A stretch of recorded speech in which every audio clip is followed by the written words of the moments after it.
সবাইকে স্বাগত জানাচ্ছি ঘরকন্যার সহজ পাঠে। গতকাল ডিনারে আমি তৈরি করেছিলাম এই পাস্তাটা অনেকটা মনের মাধুরী মিশিয়ে রান্না করেছি, কিন্তু এটা যে খেতে এত ভালো হবে সেটা বুঝতে পারিনি। তো চলুন দেখি কিভাবে রান্না করেছিলাম এই পাস্তাটা। প্রথমেই চিকেনের বুকের পিসের কিছু অংশ আমি কুচি কুচি করে কেটে নিয়েছি, একদম ফ্রেশ মাংস। তার মধ্যে আমি soya sauce, Maggi sauce, sesame seeds এবং অল্প একটু লবণ দিয়ে একটা সসের মতো তৈরি করে সেটা এটার মধ্যে দিয়ে মিশিয়ে নিয়েছি। আর এখানে তেলও আছে। তো সেটা খুব ভালো করে চিকেনটাকে ভাজতে দিয়ে আমি এখানে গরম পানিতে লবণ আর তেল দিয়ে পাস্তা সিদ্ধ করব।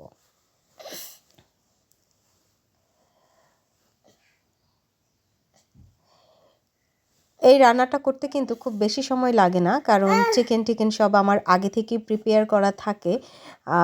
আপনারা জানেন যে উইকলি মিল প্ল্যানে আমি এগুলি করে রাখি। আর এই যে ক্যাপসিকাম, এগুলিও কিন্তু আমি কেটে এভাবে বক্সে ভরে টিস্যু দিয়ে রেখে দিয়েছিলাম।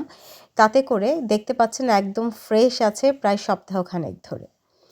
তো ক্যাপসিকামগুলো আমি এখানে দিয়ে দিলাম, এই যেভাবে টিস্যু দিয়ে বক্সে আমি রেখে দিই।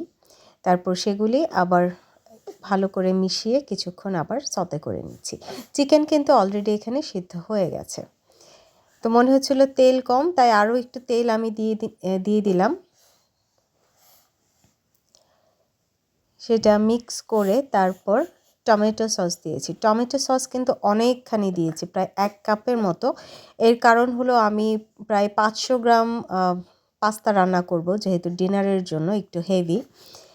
তো সেই জন্যে টমেটো সসটাও একটু বেশি নিয়েছি, কারণ পাস্তায় যদি টমেটো সসের পরিমাণ কম হয় তাহলে খেতে ভালো লাগবে না।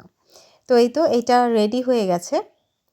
আর এইদিকে আমার পাস্তাটাও সিদ্ধ হয়ে গেছে। পাস্তাটা কিন্তু আমি প্রায় 80% সিদ্ধ করেছি, কারণ বাকিটা এটার ভেতরে যেই তাপ থাকবে সেটাতেই কুক হয়ে যাবে। যদি ওভার কুক হয়ে যায় তাহলে কিন্তু বেশি আঠালো হয়ে যাবে, খেতে ভালো লাগবে না।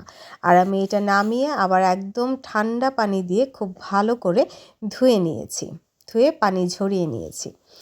তো এখন আমি আবার একটা বড় পাত্র নিলাম, আমার আগের পাত্রটা ছোট হয়ে যাবে, তাই এই পাত্রে আবারও দিয়ে দিলাম কিছু তেল আর সিসেমি সিডস,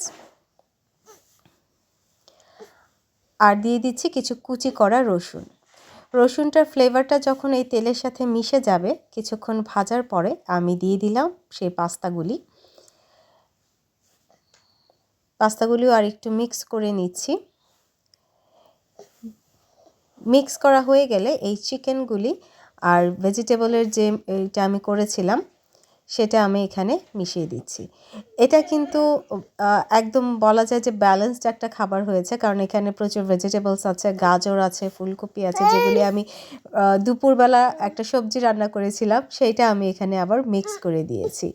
আবার এখানে চিকেনও আছে, আর কার্বোহাইড্রেট তো পাস্তা থেকে আছেই। সো বেশ ভালো একটা ভারী ডিনারই হয়ে যাবে আমাদের। তো তৈরি হয়ে গেল, দেখতেই পাচ্ছেন, খেতে বেশ মজা ছিল।